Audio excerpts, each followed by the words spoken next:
19세기의 옥스퍼드 대학에서 종교학 과목이 있습니다. 그 과목 가운데 시험 문제가 하나 출제가 됐는데 그 제목이 뭐냐면 물을 포도주로 바꾼 예수의 기적에 대해서 논하라. 순간 이게 들어도 은혜가 갑자기 툭툭 떨어지는 것 같아요. 논하라 하면 그냥 은혜가 툭 떨어지는데, 근데 종교학부에서 시험 문제가 그거예요. 물을 포도주로 바꾼 예수의 기적에 대해서 논하라. 학생들이 저마다 배운 지식을 가지고 신학적으로 분석하기 시작을 합니다. 그런데 한 학생이 곰곰이 가만히 있다가 아주 정확한 한 문장, 어마어마한, 그리고 그때 당시에 이 한 줄 정답이 만점 답안지가 되었습니다. 거기에 이렇게 적혀요. 물이 그 주인을 만나니 얼굴을 붉히더라. 대단한 시적이면서 굉장히 정확하게 한 문장으로 적었고, 모든 신학교 교수님이 만점을 준 한 문장이었습니다. 물이 주인을 만나다. 물이 변하여 포도주가 된 놀라운 기적을 아름답게 표현을 한 거지. 주인을 만나다. 우리도 오늘 주인을 만나기를 원합니다. 주인을 만나면 우리도 붉게 변할 줄 믿습니다. 우리도 변하게 될 줄 믿습니다. 이스라엘 민족이 광야가 축복이었던 이유는 뭐냐 하면 하나님이 매일 만나 주셨기 때문입니다. 결국 그들은 광야를 통해서 변화가 됐지요. 신약에서 예수님을 인격적으로 만난 모든 사람이 그랬어요. 빈 그물을 가지고 올라왔던 실망했던 베드로도, 또 하나님 나라의 비밀을 갈급했던 니고데모도, 세리 삭개오도, 죽었던 나사로도, 수가성 여인도, 38년 된 병자도 수많은 사람들의 변화의 주인공이었습니다. 성경서 수많은 기적의 공통점이 있다면 주님과의 만남에 있습니다. 삭개오는 돌 무화과 나무 위에서 돈에 놓여있던 자신을 불러주신 참 주인을 만났지요. 그 순간 그의 탐욕이 붉게 변한 포도주처럼 나눔의 기쁨으로 바뀝니다. 죽어서 썩은 냄새가 나던 나사로의 무덤도 생명의 주인을 만나고 나니까 잔치집이 됐습니다. 수가성 여인은 사람들의 시선을 피해서 물을 길러 왔지만 영혼의 주인을 만나자마자 물동이를 내팽개치고 마을로 뛰어들어갑니다. 그녀의 부끄러운 과거는 주의 국률 안에서 복음의 통로로 붉게 달아올랐지요. 38년 된 병자의 절망도 주님의 말씀 한마디에 자리를 들고 일어나는 아주 역동적인 기쁨으로 변했습니다. 성경에서 예수를 만난 사람들의 반응을 보십시오. 공포나 두려움이나 절망이 아닌 설렘 그 자체였습니다. 나를 가장 잘 아시는 주님 앞에서 내 존재 전체가 뜨거워지는 경험하는 거지요. 오늘 예배 시간 그 주님 만나지 않으면 여러분들도 삶이 붉게 변하지 않습니다. 여전히 괴롭고 힘들고 지치고 삶의 그 눌림 가운데서 자유함을 누릴 수 없어요. 우리 주님은 바꾸시는 하나님이십니다. 우리 주님은 물을 포도주로 붉게 바꾸시는 하나님인 줄 믿습니다. 광야는 두려움과 공포가 있는 것이 아니라 주인을 날마다 만나며 매일 설렘과 뜨거워짐을 경험하는 그런 곳이지요. 사랑하는 성도 여러분, 너무 가슴이 아파서 견딜 수 없고 힘들어 참을 수 없고 짐이 무거워서 살아갈 수 없는 그 상황 속에서 정말 예수님을 만난다면 변화될 수 있을까요? 저는 이곳에 앉아 계신 우리 성도님들이 그 삶의 증거이고 또 증인인 줄 믿습니다. 광야에서 경험하게 되는 우리의 절망은 예수님을 알아가는 희망의 시작이 되는 거지요. 주인 되신 우리 하나님께서 명령을 하십니다. 인구조사를 하라는 거지요. 시작한 지 20일이 걸리지 않아서 마쳤습니다. 인구조사를 하라는 그 명령은 애굽에서 나온 둘째 해 둘째 달 첫째 날에 모세에게 주어졌고요. 모세는 그 당일 바로 조사를 시작을 합니다. 그 모든 것을 마친 후 둘째 해 둘째 달 20날에 구름이 떠올라요. 그래서 이스라엘이 움직이기 시작을 해요. 가나안을 향해서 행진을 시작합니다. 그것이 바로 민수기 10장 11절에 나와요. 레위 지파를 제외하고 20세 이상의 남자만 60만 3,550명이 집단의 그 인구조사가 굉장히 빨리 끝날 수 있었던 것은 이미 그들 안에 상당한 질서가 유지되고 있었다는 것을 보여줍니다. 그들이 노예로 애굽에 있을 때 그들의 삶은 질서가 아니라 노예로서의 삶이지요. 그들이 애굽에서 나온 이후에 시내산에서 1년의 시간을 보내는 동안에 모세와 아론과 함께 질서가 잡혀져 갑니다. 하지만 하나님께서는 이스라엘 백성이 출발하기에 앞서 아주 분명한 질서를 갖추게 하기를 원하셨습니다. 오늘 본문에 나오는 그 내용이 우리에게 그것을 보여줍니다. 본문은 하나님의 백성의 질서와 관련된 말씀이에요. 신약에 보면 사도 바울은 고린도 교회에 쓴 첫 번째 편지에서 하나님은 무질서의 하나님이 아니시 오직 화평의 하나님이시라 라고 썼습니다. 왜 그랬을까요? 고린도 교회는 굉장히 무질서한 은사 사용으로 무질서한 교회가 되었기 때문에 그래요. 그래서 사도가 이렇게 권면을 합니다. 모든 것을 품위 있게 하고 질서 있게 하라라는 거예요. 그 말은 우리 하나님은 질서의 하나님이라는 것을 이야기해 줍니다. 성경 전체에서 하나님이 질서의 하나님이심을 보여주고 있지요. 특별히 창세기 1장의 창조 기사가 그것을 아주 잘 보여주고 있습니다. 창조의 순서와 그 배열을 한번 생각해 볼 필요가 있어요. 거기에는 일정한 체계가 있고요. 하나님의 사랑의 어린 배려가 나타나 있습니다. 먼저 공간을 만드세요. 첫째 날 빛과 어두움을, 둘째 날 물과 하늘을, 셋째 날 비옥한 땅을 만드셨습니다. 이 셋째 날까지 만든 것이 공간이지요. 이제 그 공간을 채우는 것이 넷째 날 낮과 밤을 주관하는 광명체들을, 다섯째 날은 그 물에 물고기와 공중의 새들을 채우시지요. 여섯째 날은 그 땅에, 비옥한 땅에 짐승들과 사람을 만드셨습니다. 공허하고 혼돈된 곳이 질서 정연한 하나님의 창조 세계로 변했습니다. 하나님은 질서의 하나님이십니다. 우리 인간도 하나님의 형상대로 만들어졌기 때문에 그 질서의 성향과 능력을 가지도록 창조되었습니다. 인간이 만들어간 세상에도 얼마나 질서정연하게 만들어지는지, 인간이 모일 때 무질서한 그 모습은 죄로 인해서 들어온 탐욕과 그 죄로 인해서 질서의 그 모든 것들이 깨진 것뿐이지요. 우리 인간은 한계가 있습니다. 우리 사람들이 만들어내는 모든 것을 보면 아름다움은 어디서 발견할까요? 질서에서 발견하지요. 여러분들, 음악도 질서에 있는 거 아세요? 일정 거리의 질서가 유지돼서 우리가 듣기 편한 음악이 나오는 것, 모든 것들이 그 질서 안에 균형을 잡고 있지요. 사도 바울은 골로새 교회에도 너희가 질서 있게 행함과 그리스도를 믿는 너희 믿음이 굳건하는 것을 기쁘게 본다라고 써 있습니다. 오늘 본문에서 우리가 보는 것이 바로 이런 질서의 하나님의 모습이지요. 이스라엘 지파가요, 진영에 머물 때 어떻게 진을 형성하고 머물러야 하는지, 그리고 행군할 때는 어떤 진을 만들어 행군을 해야 하는지에 대해서 분명하고 또 명령으로 지시를 하고 있습니다. 사실상 이스라엘 민족이 애굽에서 나올 때는 어떤 모습이었을까요? 딱 정해서 60줄로 100줄로 딱 서서 쭉 갔을까요? 아니면 모세가 앞장서니까 우르르 따라 나갔을까요? 상상하건대 홍해를 건너는 그들의 모습을 보면 저마다 모세를 따라서 우후죽순으로 막 따라가지 않았을까라는 거예요. 모세가 그 지팡이를 높게 들었을 때 그때까지도 그들은 질서라는 것을 발견하지 못했을 거예요. 하지만 이제 신의 광야를 통해서 간 이들에게 하나님이 질서, 조직, 질서 정연한 군대처럼 조직되어 정비되는 겁니다. 이 대열이 언제까지요? 가나안에 들어갈 때까지 그 모습이 될 것입니다. 하나님께서 인구조사를 명하실 때, 근데 특징은 레위 지파는 그 계수에 들지 않아요. 그 이유를 1장 50절에서 53절에 이야기하고 계시지요. 왜요? 레위 지파에게는 특별한 임무가 있습니다. 그들은 전쟁을 위해서 징집되는 데에도 연재가 돼요. 하지만 평생 그들이 해야 될 게 뭐예요? 성막을 관리합니다. 운반을 해요. 성소에서 봉사해야 되는 직임을 맡게 됩니다. 성막은 지어진 지 불과 한 달밖에 되지 않았어요.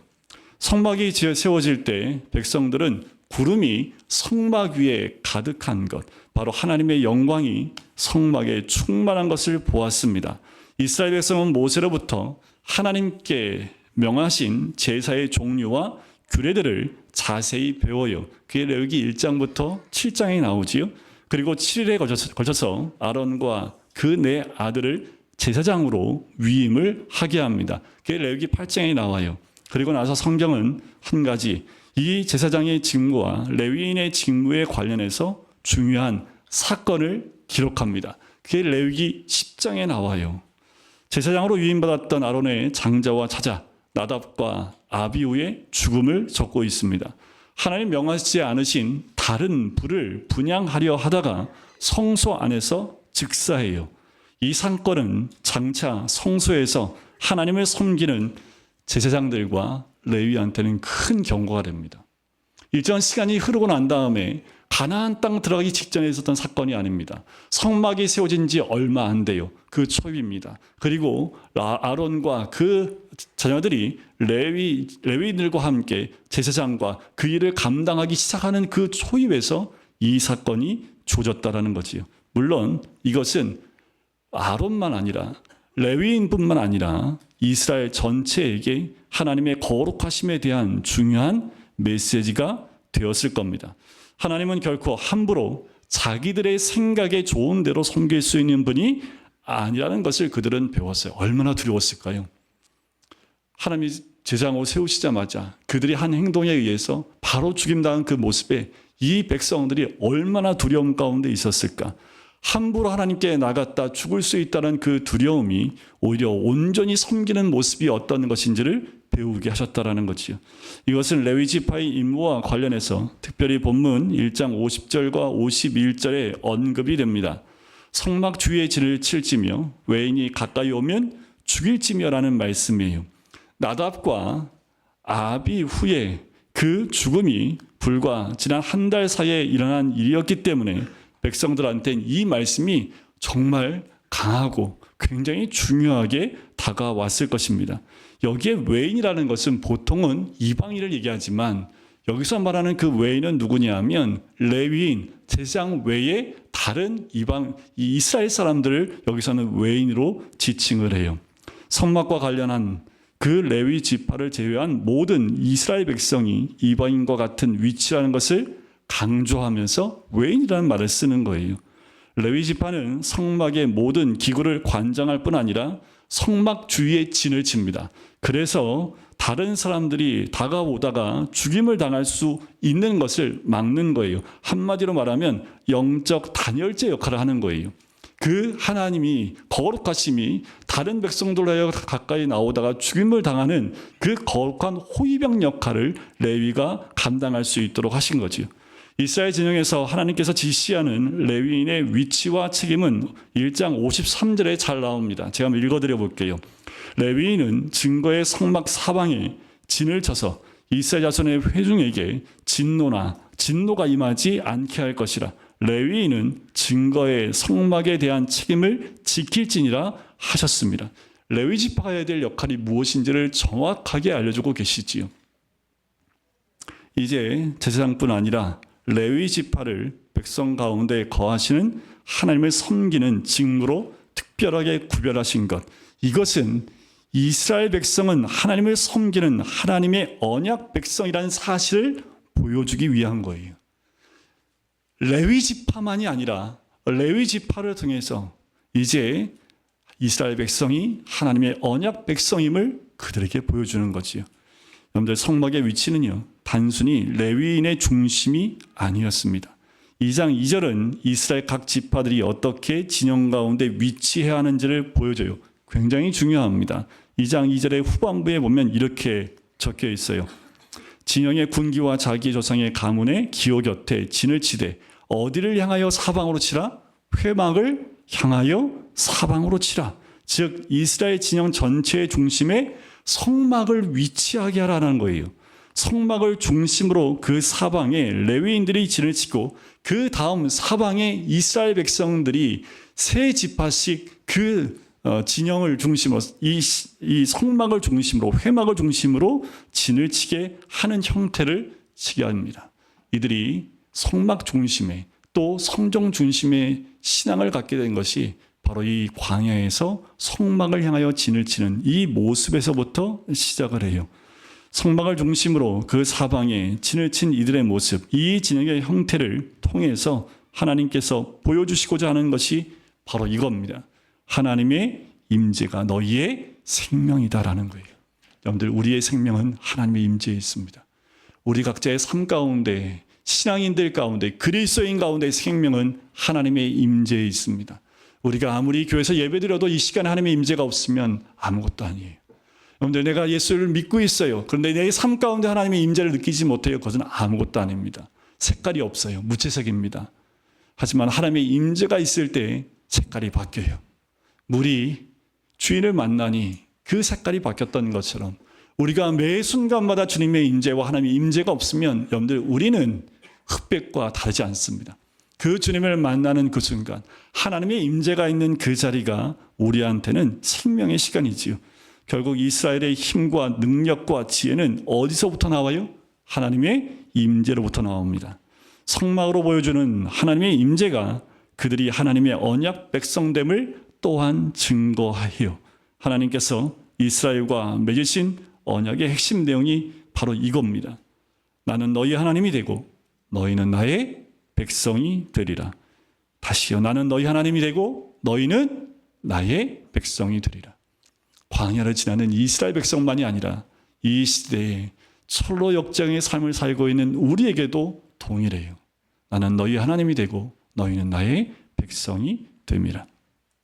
바로 그 언약의 내용을 성막과 그 위치를 통해서 하나님께서는 백성들이 눈으로 확인할 수 있는 방식으로 날마다 보여주신 거예요. 그냥 눈을 딱 뜨면 내 눈앞에 뭐가 있어요? 성막이 있어요. 거기에 뭐가 있어요? 하나님의 거룩한 임재를 보는 거예요. 눈을 뜨는 그 순간 하나님의 임재를 봅니다. 그들이 텐트를 치고 문을 닫고 들어가는 그 순간, 마지막 순간까지 뭘 봐요? 하나님의 임재를 보고 텐트 안으로 들어가는 거예요. 여러분, 우리 모두가 어떤 자리에 있든 어떤 모습에 있든 여러분들 생각해 보세요. 정말 연락하게 부부싸움하다가 문 닫고 들어가는 하나님의 임재가 눈앞에 딱 보여요. 아침에 일어났는데 짜증나 죽겠는데 눈 딱 봤는데 하나님의 임재가 있어요.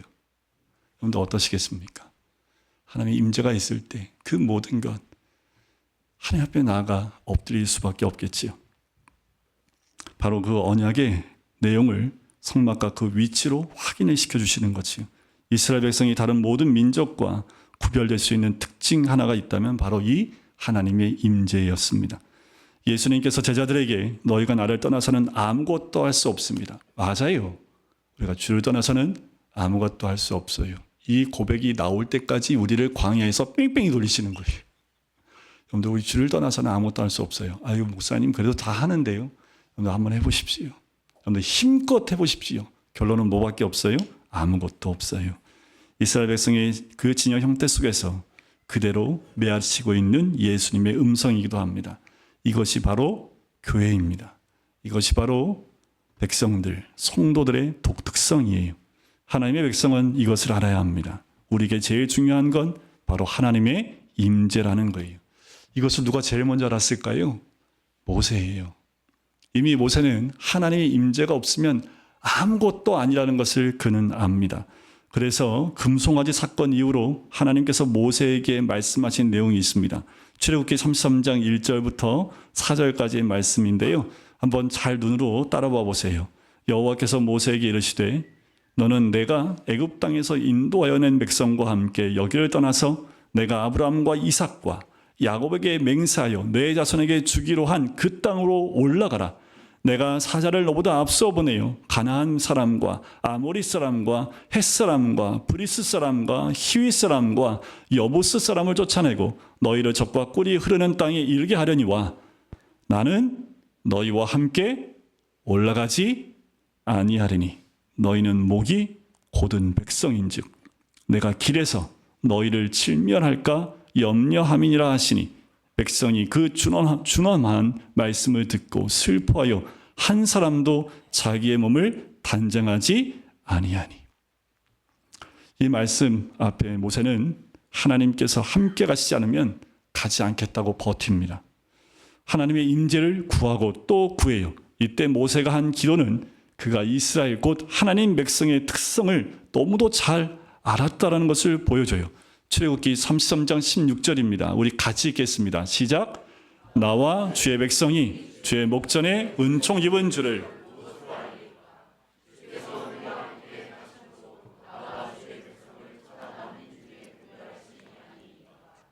이 고백이 우리의 고백이 되길 주의 이름으로 간절히 축원드립니다. 여러분들, 이 고백이 선포되어지고 이것이 간절함으로 고백되어질 때 어떤 상황에 있든 이 모세가 간절함으로 기도했던 대로 주님이 이 이스라엘 백성과 함께하듯 우리와 함께 하시게 될 줄 믿습니다. 자, 성막이 그들 중심에 위치했다는 사실은 또 하나의 굉장히 중요한 우리에게 메시지가 됩니다. 그것은 이스라엘 백성의 삶 전부는 그들 중심에 거하시는 하나님을 예배할 것을 요구한다는 사실이에요. 이것이 오늘 신약 백성의 삶과 동일합니다. 사도 바울은 로마의 그리스도인들에게 편지를 쓸 때 이렇게 얘기했죠. 그러므로 형제들아, 내가 하나님의 모든 자비하심으로 너희를 권하노니 너희 몸을 하나님이 기뻐하시는 거룩한 산제물로 드리라. 이는 너희가 드릴 영적 예배니라. 바로 이 시간이 주님께 드리는 영적 예배인 줄 믿습니다. 이걸 넘어서셔야 됩니다. 우리가 주일마다 모이는 이 시간만이 아닌 여기에 로마 그리스도인들에게 전하는 것처럼 너희 몸을 하나님이 기뻐하시는 산제물로, 우리는 이곳 이후에 모든 자리에 산제물로 주님께 드리는 영적인 제사를, 예배를 드리는 사람들이라는 것이요. 이스라엘 백성은 물론 하나님께서 제정하신 제사라고 하는 특별한 형식을 통해서 하나님께 나아가야 했습니다.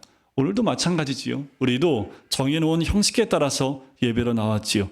하지만 날마다 아침과 저녁에 드리는 상번제, 안식일의 예배, 월삭과 절기들, 사실상 이스라엘 백성의 삶에 제사가 어떤 특별한 순간에 드려지는 행사가 아니었습니다. 삶의 모든 것이 제사를 중심으로 돌아가고 있었다고 말해도 과장이 아닐 거예요. 이스라엘 삶은 제사 중심의 삶이었고 거기에는 제사장들과 레위인들이 있었습니다. 그래요. 우리의 삶도 마찬가지입니다. 문제는 우리의 예배를 받으시는 하나님을 우리가 정말 아는가? 그리스도 안에서 하나님을 아는가라는 거예요. 구약의 백성들의 언어로 표현한다면 이런 겁니다. 하나님께서 제사와 제물이라는 수단을 통해서 그들에게 오셔서 그들과 함께 거하시고자 하시는 그 선하신 뜻을 알고 그 하나님을 참으로 기뻐하고 즐거워할 수 있는가라는 거예요. 이것이 구약의 광야에 있는 이스라엘 백성들이 하나님을 알아가는, 그리고 기쁨으로 주님께 나아가는 모습이라는 거죠. 참되신 하나님을 알고 그 하나님을 예배하는 것은 성도들이 드릴 수 있는 가장 기쁘고 감격한 모습인 줄 믿습니다. 또 2장 전체에서 여러분들, 우리가 다시 한번 12지파의 진영을 볼 필요가 있습니다. 그들의 위치와 행군할 때의 순서를 기록하고 있지요. 그런데 이 순서에서 우리가 좀 특이한 것을 발견해요. 먼저 성막을 중심으로 동서남북으로 각각 3지파씩 부대를 형성하고 있습니다. 동쪽이 가장 우선적으로 행군하는 소위 앞선 서열이라고 볼 수 있어요. 그래서 순서가 뭐냐면 동쪽부터 동남 서북 이렇게 진을 치는데 제일 첫 번째가 동쪽입니다. 그 다음에 남쪽, 서쪽, 북쪽. 진을 치는 동그라미 가운데 또 진행 순서도 마찬가지로 그렇게 되어져 있습니다. 그러면 동쪽에는 누가 있어야지, 어떤 지파가 있어야지 맞을까요? 그것은 아마 장자 지파가 있어야 맞을 겁니다. 그럼 여러분들 보듯이 그 지파, 동쪽에 있는 가운데 여기에는 안 나오지만 요 다음 그림에 보면 그 그림이 나와요. 유다 지파가 깃발이 있지요. 첫째가 됩니다. 원래는 누가 여기 동쪽에 있어야 될까요? 첫째가 루벤이지요. 둘째가 시몬이지요. 그러면 그들이 동쪽에 있는 것이 맞겠지요. 근데 이들이 어디에 있어요? 남쪽에 있는 것을 보게 돼요. 그렇다면 넷째인 유다가 무슨 지파가 된 거예요? 장자 지파가 된 것을 볼 수 있지요. 루벤과 시몬은 갓과 함께 남쪽에 위치합니다. 루벤은 장자였지만 장자의 그 권한을 온전히 받지 못한 이유가 뭘까요? 그 아버지의 첩인 비라를 통과함으로써 야곱의 축복에서 장자의 지위를 상실하게 됩니다. 둘째 시몬은 어떻게 해요? 셋째 레위와 함께 세겜에서 사륙을 가담하게 되지요. 역시 장자권을 얻지 못하게 됩니다.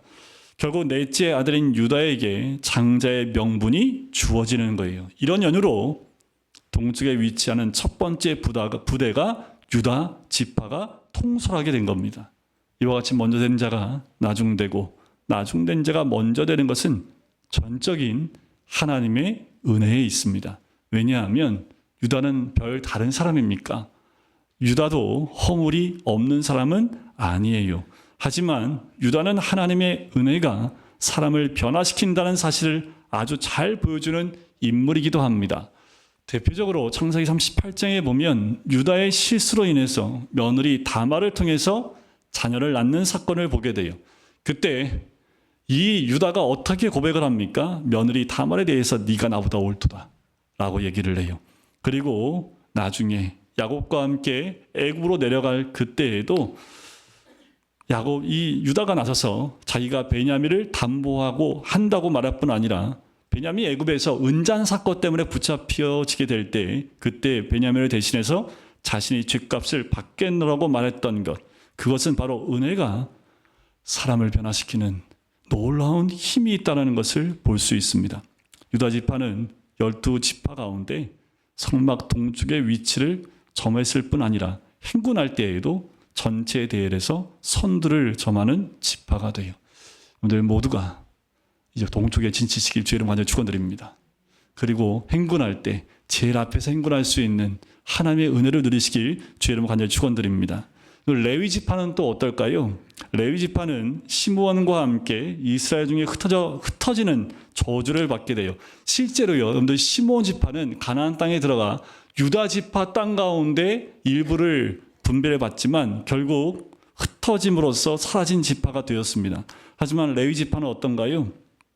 온 이스라엘이 흩어져 버립니다. 말씀대로 흩어져 있지만 그들의 흩어짐은 무엇을 의미할까요? 이스라엘 모든 지파들에게 축복이 되는 존재로 성취되었다는 점을 주목해 볼 필요가 있습니다.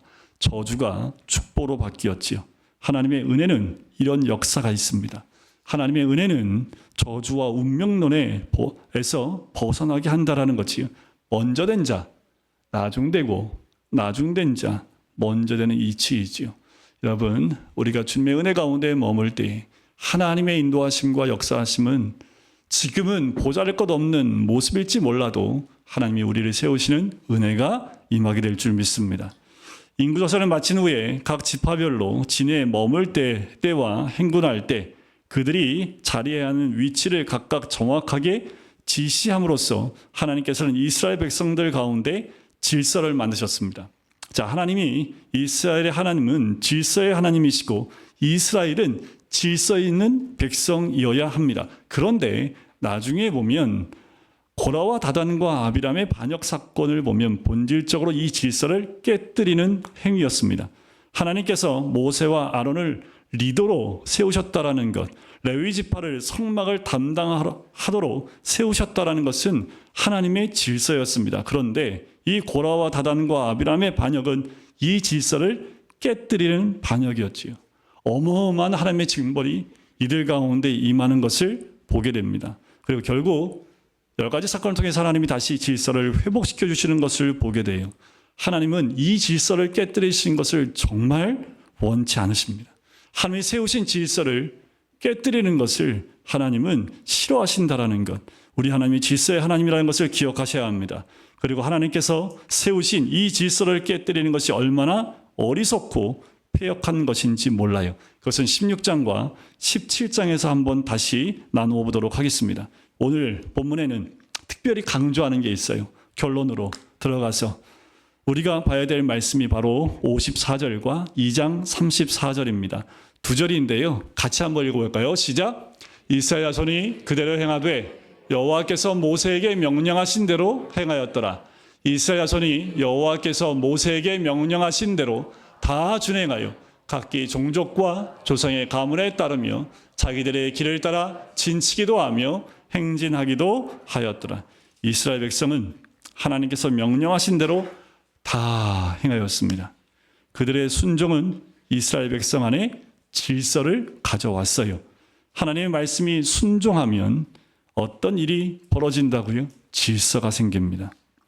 우리가 개인적으로 하나님 말씀에 순종해서 살아가게 될 때 우리가 배우는 것은 내면 세계에 그리고 우리의 삶의 전체에 질서가 세워진다라는 거예요.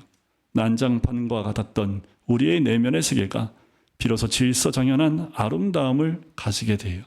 여러분들 예수 믿으면 주님을 사모하기 시작을 하면 삶의 질서가 생길 수밖에 없어요. 여러분들 우리 아이들 얘네도 어떻게 이렇게 맨날 늦게 자고 늦게 일어나고 막 신경 쓰지 마시고요. 이 아이들이 예수 만나기만 해주시면 됩니다. 그러면 자연스럽게 질서가 잡혀요. 일찍 자고 일찍 일어납니다. 새벽 기도에 나오고 저녁에는 그냥 눈 감고 자요. 여러분들 우리 삶 가운데 질서가 깨어져 계십니까? 그러면 제일 먼저 기도하세요. 하나님 주님 만나게 해달라고. 그래서 저 무채색이 하나님 붉게 변하는 은혜를 누릴 수 있게 해달라고. 그러면 질서는 자연스럽게 생겨납니다. 하나님의 말씀이 이끄는 교회가 될 때 교회에는 하나님의 질서가 온전하게 드러나게 됩니다. 인간의 지혜가 그 질서를 만들지 못해요. 세상적인 것이 교회 안의 질서를 만들 수 없습니다. 저는 오늘 이 말씀 속에서 우리 교회에는 하나님의 질서가 어떻게 드러나고 있는지 자문하지 않을 수 없어요.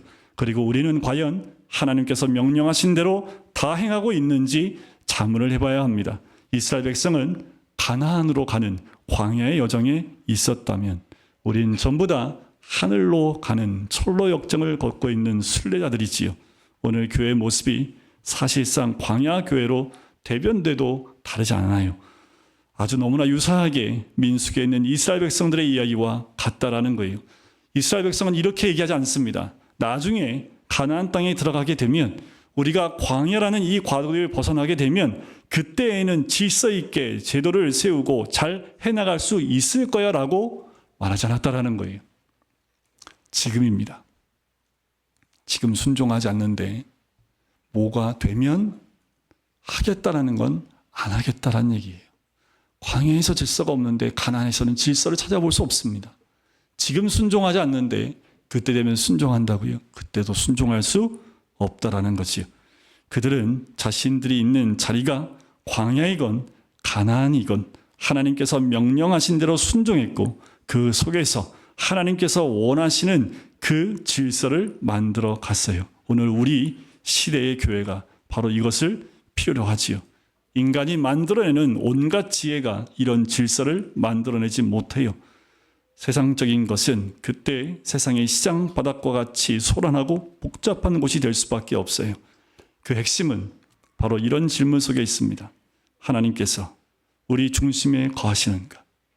하나님의 임재가 우리에게 어떤 것보다 더 중요한가? 우리는 그 하나님을 중심에 모시고 우리 삶의 전부가 하나님께 대한 예배가 되도록 교회 생활과 신앙 생활을 하고 있는가? 이 모든 질문의 답은 한 가지입니다. 여호와께서 명령하신 대로 우리 금강교회가 우리 공동체가 이렇게 되시기를 주님의 이름으로 간절히 축원드립니다.